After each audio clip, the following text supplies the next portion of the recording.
No, no hay que decir las cosas como son, sino siempre vamos a estar bajo el miedo y todo lo demás. Hay que decir las cosas como son. Y damos la más cordial bienvenida al señor asambleísta José Vallejo de la Revolución Ciudadana para conversar sobre la consulta popular y bueno, y preguntarle, esto de cajón, con menos asambleístas vamos a legislar bien. Estimado asambleísta, muy buenos días, bienvenido. Buenos días, estimado César. Un saludo a los amigos, amigas que nos escuchan y nos miran en las diferentes plataformas. Definitivamente no. Recordemos algunas cifras. El Congreso de Febres Cordero tuvo 71 diputados, Rodrigo Boja 72, Sixto Durán Ballén 72, Abdalá Bucarán 82, Fabián Alarcón 121 y Lucio Gutiérrez 100. Es decir, todos los gobiernos anteriores al de la Revolución Ciudadana tuvieron menos diputados o lo que hoy es asambleístas, y eso de ninguna manera significó que la gestión o la calidad de legislación o fiscalización o de los propios diputados haya sido mejor. Al contrario, recordemos los cenicerazos, al contrario, recordemos el caso de los gastos reservados, entre otros. Entonces, definitivamente, esto es un gran engaño social, digamos, llegar a la emocionalidad de las personas en momentos críticos del país, críticos sobre todo por el tema de seguridad, de desempleo, de inactividad económica, y tratar de enganchar con este tipo de preguntas que no hacen nada. Eh, bueno, ya que topamos el tema de la pregunta 3, ¿no? Ujú. Digamos que deberíamos reflexionar sobre todo si se propone un cambio en la asignación de escaños, ¿no? Porque tal y como Claro. está concebido ahora la forma de cálculo de llegar a las curules, se obtiene como resultado una asamblea fraccionada, atomizada, de difícil consenso, digamos, en el caso de proyectos de ley o proyectos políticos, y eso se lo está evidenciando. Si a eso le sumamos que la degradación de la institucionalidad y de la credibilidad en las instituciones tiene como primera instancia la mala gestión de la cabeza del país, que es el gobierno.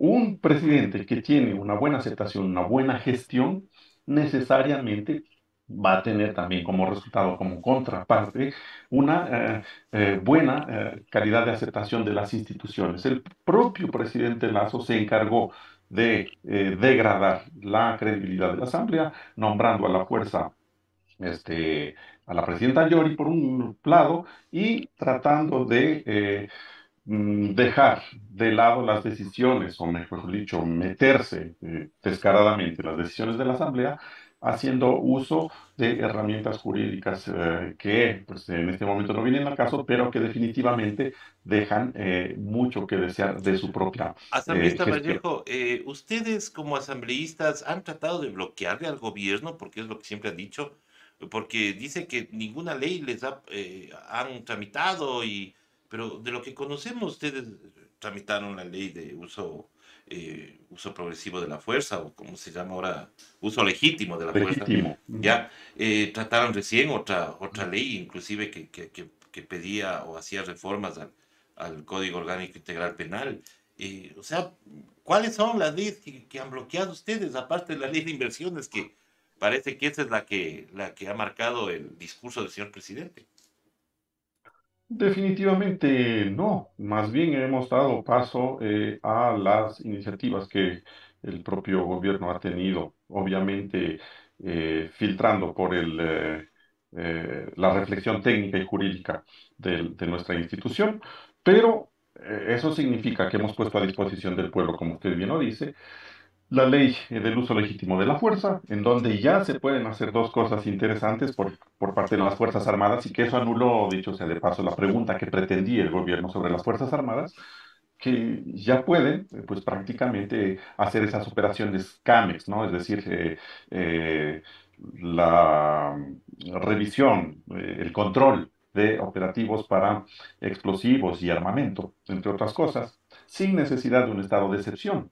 Si solo cumpliera eso las Fuerzas Armadas, y no es falta de la voluntad de las Fuerzas Armadas, es más, el propio ministro de Defensa ha dicho que es falta de recursos, si solo se podría cumplir esa disposición que tiene la ley del uso legítimo de la fuerza con las Fuerzas Armadas respecto al control de operativos de armamento y de explosivos, estaríamos dando un golpe duro a este tema de la inseguridad, porque obviamente, pues, una buena parte, por no decirse el total, de los asesinatos, los sicariatos, los asaltos, se cometen con armamento que no es legal, pues es lógico eso. Ujú. Y ese armamento ilegal, perdón, si tuviese un control adecuado, pues tendría también un freno eficiente en las actividades criminales. Eso para poner un ejemplo, pero sin apartarnos del tema de la primera pregunta, para ir cerrando esta reflexión.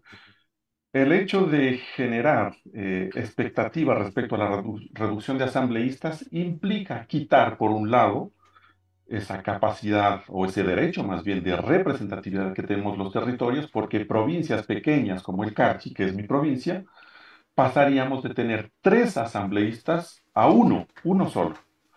Y eso obviamente significa que deje de lado o que haga a un lado o que menosprecie, digamos, la importancia que puede tener un territorio pequeño en las decisiones nacionales como se trata de hacer ahora. Y al contrario, el número de asambleístas nacionales se incrementaría más o menos aproximadamente de 15 a 36, si no me equivoco, lo que significa más bien la concentración allí sí de esa capacidad decisional a nivel legislativo y político en las grandes poblaciones, ¿no? Específicamente podría ser Guayas o Pichincha, pero lo más grave es que se deja de lado también a la representatividad de los migrantes. ¿Por qué?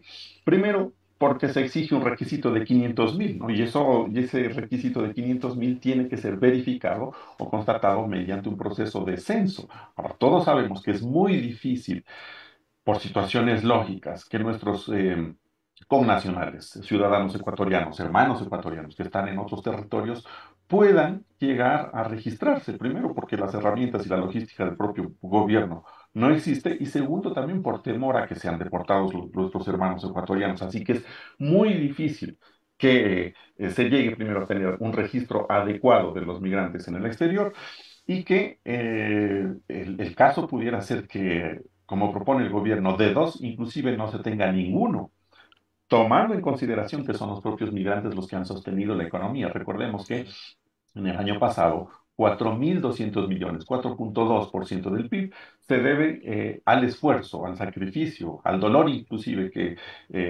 significa para nuestros migrantes ecuatorianos ese flujo de dinero en la economía nacional. Y eso por un lado. Y por otro lado, hablando de este contexto económico, recordemos que en plena pandemia y en plena crisis de inseguridad, el único sector que ha ganado es el sector financiero, específicamente los bancos, incrementando sus utilidades en más del 40%.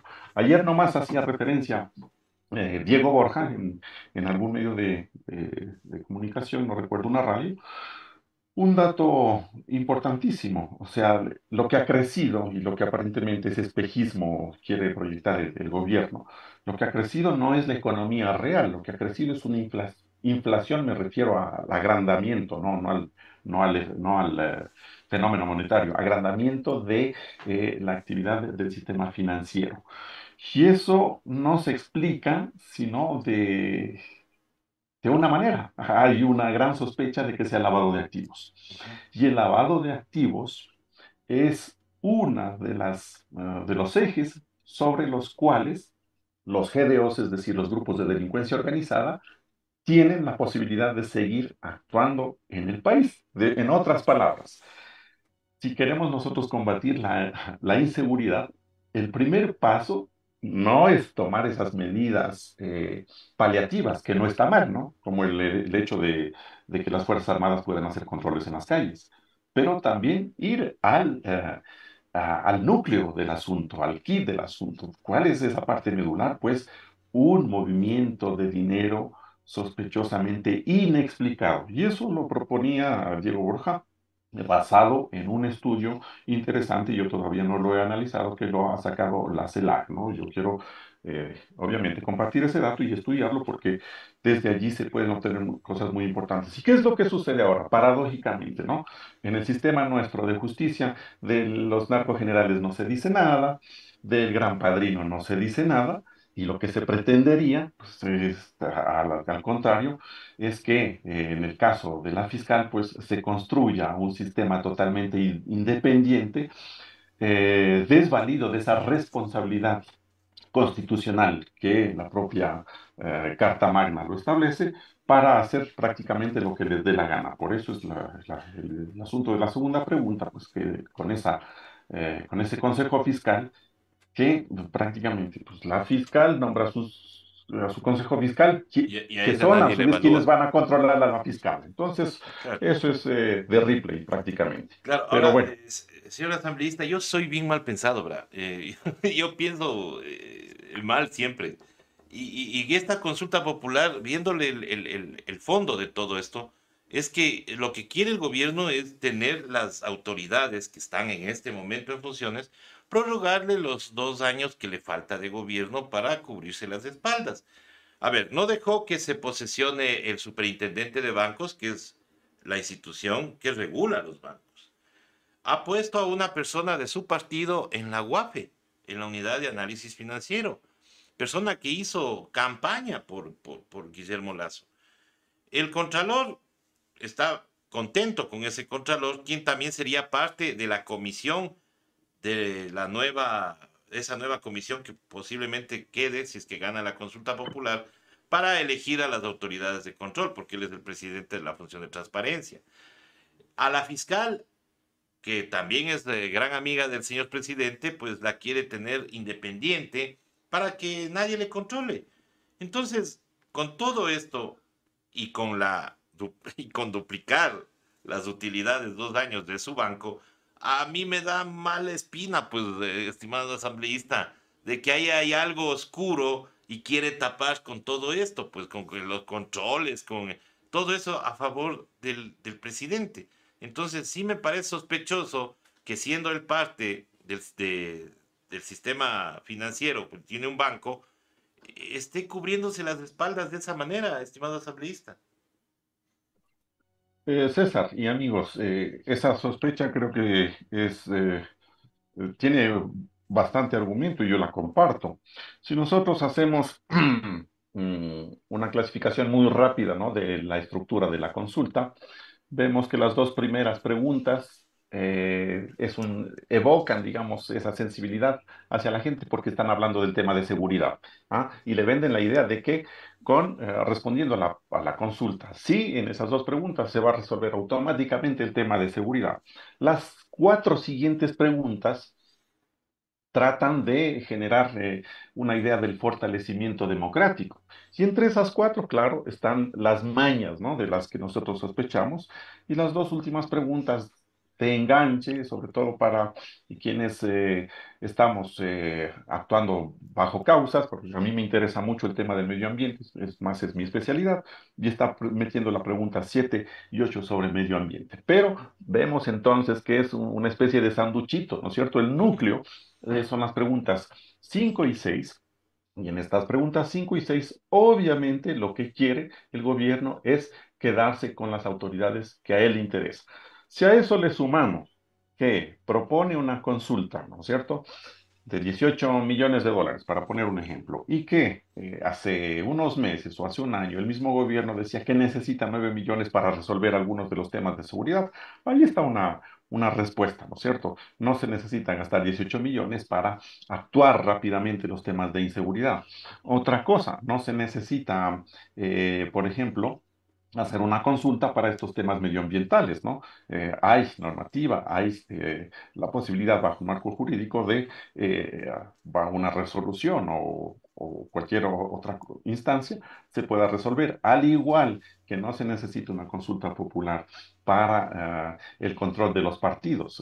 Existe la Constitución y existe también el Código de la Democracia y que prácticamente lo que le está consultando es, ¿quiere que nosotros cumplamos la ley respecto a los partidos? Es una pregunta absurda, intrascendente, innecesaria y que lo único que hace es afirmar lo que usted está diciendo y lo que yo también creo, César, es decir, quedarse con las autoridades que al gobierno le interesan. Y si a esto le sumamos una cosa más, ¿no? Porque hay que ver más o menos este contexto. Todas las preguntas, absolutamente todas, tienen anexos, en esos anexos hay transitorias y esas transitorias están pues proponiendo las letras pequeñas de los contratos y en esas letras pequeñas de los contratos sobre todo los plazos y los plazos son de un año o más. ¿Qué significa? Que las cosas se van a mantener justo el tiempo de vigencia del gobierno. Es decir, Exacto. que la situación no va a cambiar absolutamente en nada, porque entre plazos que se otorga a una institución, a la Asamblea Nacional, etcétera, para hacer las leyes y que el propio gobierno pone en esta consulta nacional, se van a pasar los 2 años tranquilamente. Eso por un lado. Y por otro, también los plazos de preguntas que son prácticamente falaces, como de la extradición, porque eso no depende exclusivamente del gobierno, sino de la voluntad de otros gobiernos, por ejemplo. Y se pueden llevar años, de años en un caso, sin que se tope lo que al ecuatoriano le interesa. Porque, ¿qué nos interesa a nosotros de la inseguridad? Los asesinatos, los sicariatos, las violaciones, la violencia, los robos.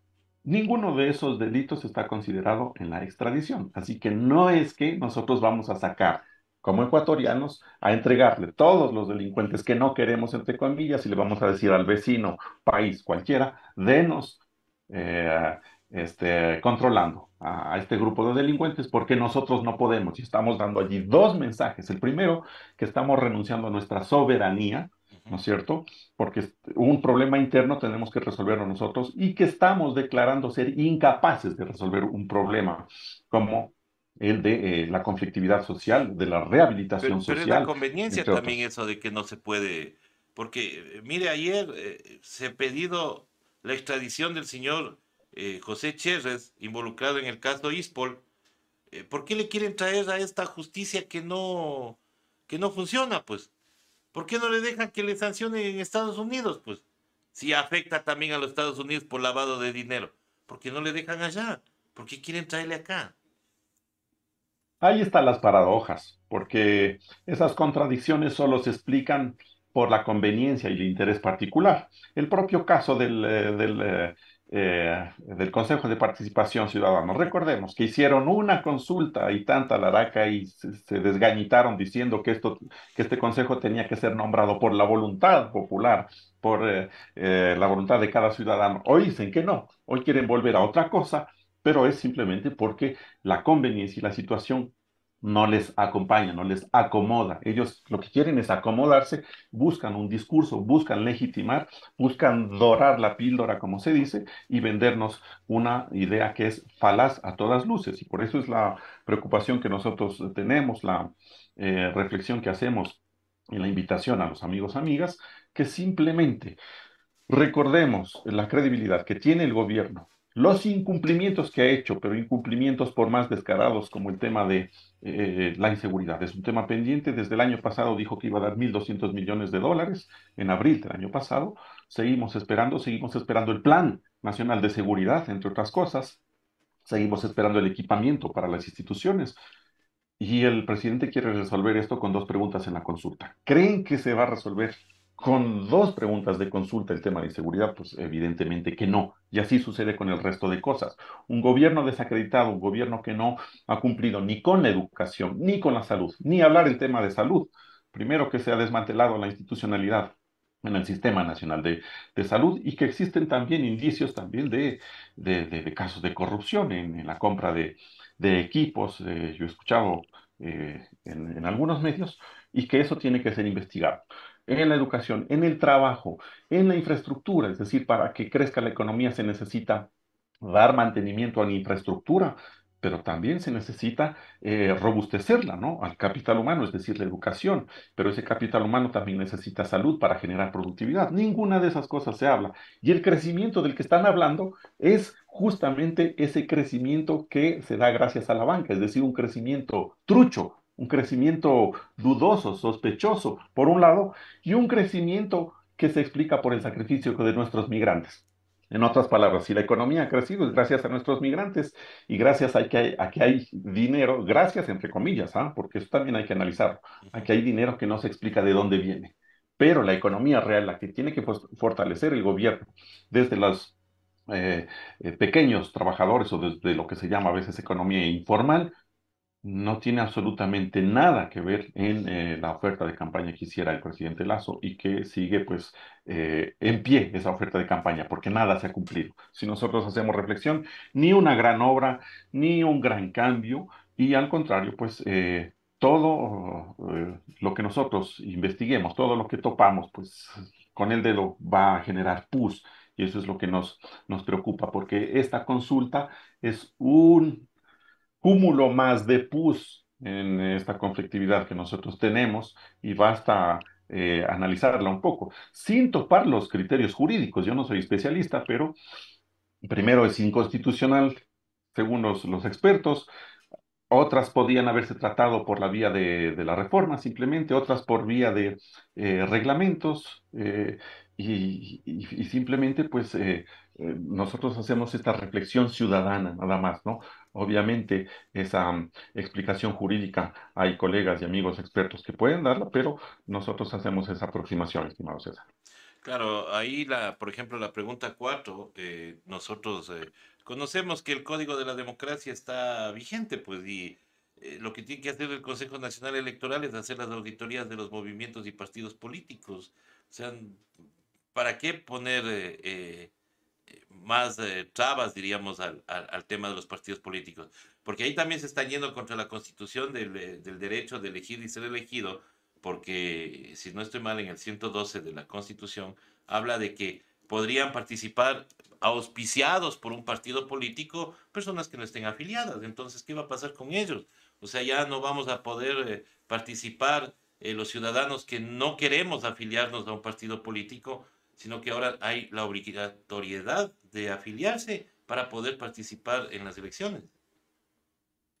Exacto, ese requisito del 1,5% ya consta en el Código Ujú, de la Democracia, por un lado.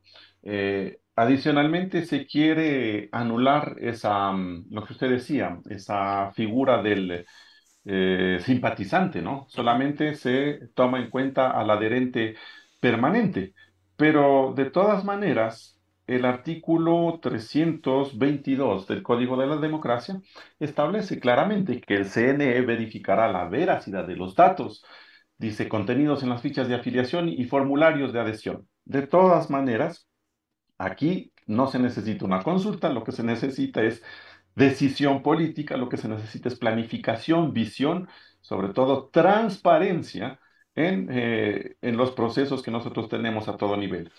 Hay un dato adicional que el registro que pretende hacerse el gobierno mediante esta consulta, pues se haría mediante un sistema biométrico y allí hay sí, también preocupación sobre la acumulación de datos que son ¿Quién va a personales, pues manejar esos datos? exactamente, exactamente. Es un dato adicional que no hay que dejarlo de lado y que también estaría formando parte de esas letras pequeñas de los contratos que a veces nosotros firmamos sin darnos cuenta. Entonces, son cosas que nosotros necesitamos reflexionarlas.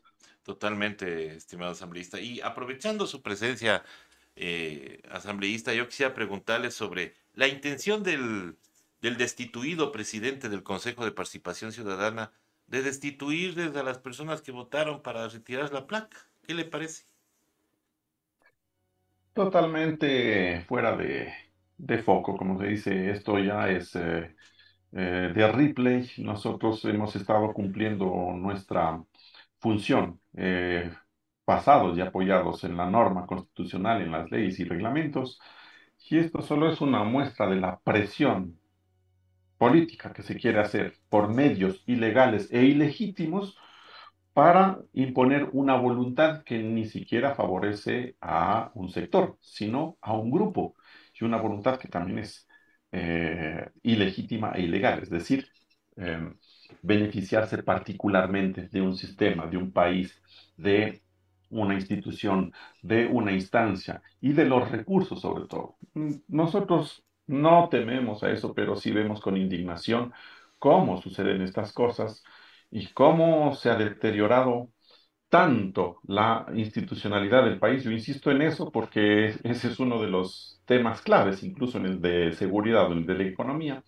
La desinstitucionalización del país es uno de los temas profundos y más importantes que debemos tomarlo en consideración. Así que esto creo que es una escena más en en ese escenario de desinstitucionalización, pero que pues tenemos que de alguna manera enderezarlo y y una forma de enderezar esto es obviamente diciéndole no a Lazo y no a sus pretensiones de eh, manejar el país prácticamente como una dictadura velada, ¿no? Porque hacer las cosas fuera de la Constitución, imponiendo, recordemos al presidente del Consejo de Participación, con fuerza, es decir, el monopolio legítimo de la fuerza lo utilizó para imponer su propia voluntad para intereses legítimos, digamos, intereses personales. Es decir, con la policía en la puerta del Consejo de Participación pusieron a su propio aliado.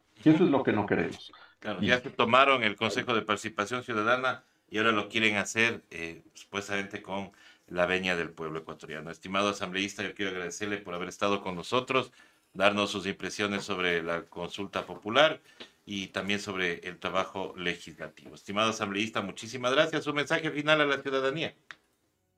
muchas gracias, César, y amigos, amigas. No desgastemos tiempo en darle chance a la consulta, ¿no? Simplemente pongamos no y hay que poner no en cada pregunta, si no anulamos, son preguntas diferentes, hay que votarlas por separado, hay que poner un no en cada una de las preguntas. Eso nomás y pues un buen día para todos y para todas. Un abrazo enorme y gracias por el espacio, estimado César. Un buen día también para usted, asambleísta. Muchísimas gracias. Nosotros regresamos luego de este corte ya con nuestra compañera Vivian Martínez, quien tiene la... ¿Una plataforma para estar informado? ¿Ya te cansaste de los mismos de siempre, de las noticias sesgadas, de los medios tradicionales, de aquellos que mienten? Pues espera, te presento a Hoja de Ruta. Somos una propuesta de comunicación diferente, más comunitaria, más veraz. ¿Quieres conocernos? Quédate aquí. Te prometemos información de calidad, contenido disruptivo,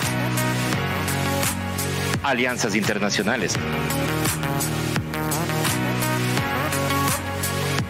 comunicación comunitaria,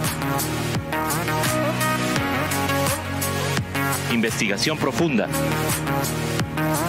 y lo más importante, tú serás parte de nuestra comunidad.